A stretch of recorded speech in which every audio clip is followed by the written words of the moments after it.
ఈ ఎండు మిరగాయలు కాదు, కర్రీ మిరగాయలు. కర్రీ మిరగాయలు కాదు, ఎండు మిరగాయలు అవి.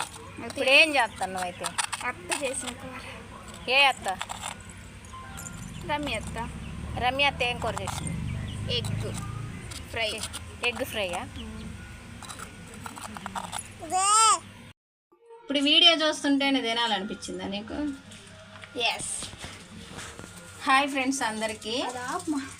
అను ఏం చేస్తుందంటే రమ్య అత్త ఎగ్గు ఉడకబెట్టి ఫ్రై చేసిందంట. అది చూస్తుంటే తినాలనిపిస్తుందని ఇప్పటికిప్పుడు మళ్ళీ రెడీ చేస్తుంది. గుడ్లు ఉడకబెట్టినవా? అరే పొయ్యి మీద బాండి పెట్టి కొంచెం నూనె వేసుకొని తాలింపు గింజలు, కొంచెం అంత పసుపు, ఇంకా కొద్దిగా ఉప్పు వేసిందనమాట. ముందుగానే కారం దంచి పెట్టింది, ఇందాక చూపించినా కదా. ఎగ్స్ పెట్టి తొక్కు తీసి పక్కన పెట్టుకుందనమాట. ఈ దంచుకున్న కారం ఏదైతే ఉందో అది నూనెలో వేసింది. కొంచెం ఫ్రై అవ్వాలి అది. మిరపకాయలు వేపినవాను. ఆ మిరపకాయలు కొంచెం ఆయిల్ వేసుకొని కొంచెము జీలకర్ర, మిరపకాయలు వేపుకోవాలి, ఎండుమిర్చి. గుడ్లకు ఘాట్లు పెడుతుంది, ఇంటితోటి పెడుతుంది. 4 పక్కల చాకుతోటి గుడ్డుకి ఘాట్లు పెట్టుకొని మాడిపోయిన కారంలో వేసుకోవడమే. అది మాడిపోయిన కారం ఏం కాదు, కాకపోతే ఏంటంటే నల్ల మిరపకాయలు అనమాట అవి.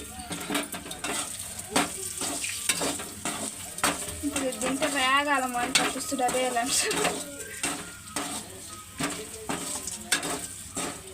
గరగర తిప్పటమే, ఉప్పు కారం పట్టేలాగా.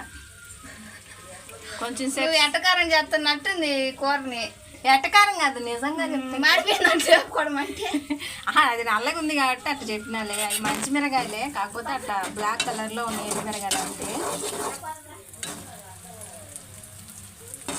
కొంచెం సిమ్లో పెట్టుకొని ఒక 5 నిమిషాల పాటు అలా వేపుకోవాలన్నమాట. 5 నిమిషాలు. ఇంక రెడీ అయిపోయింది. స్టవ్ అయితే బంద్ చేసింది అనమాట. ఈ కూర అంతా చేసింది అను పిట్ట. టేస్ట్ చేయను, రుచి చూడు. మా అత్త చేసిన వంట ట్రైల్. కొంచెం అన్నం, ఇంకా కొంచెం కారం, గుడ్డు కలిపేది కూడా తెస్తా. అప్ప నువ్వు ఆగు సోనే, కొద్దిగా కలపని. మా లాస్ట్లో కలుపుతున్నా.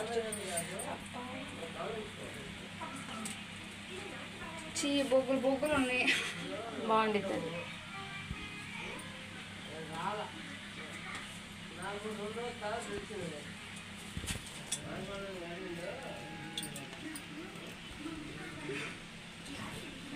కారం వేసి కలిపింది. వేడివేడి అన్నం అయితే ఇంకా బాగా రుచి. అంటే ఆరినాకి తినొచ్చుగాను. కొంచెం గుడ్డు, కొంచెం అన్నం. బాగుందాను? ఎలా వచ్చింది రమ్య అత్త చేసిన కూర? చేసినావు కానీ ఇప్పుడు బాగాలేదా? బాగానే ఉంది. చూసి చెప్తా.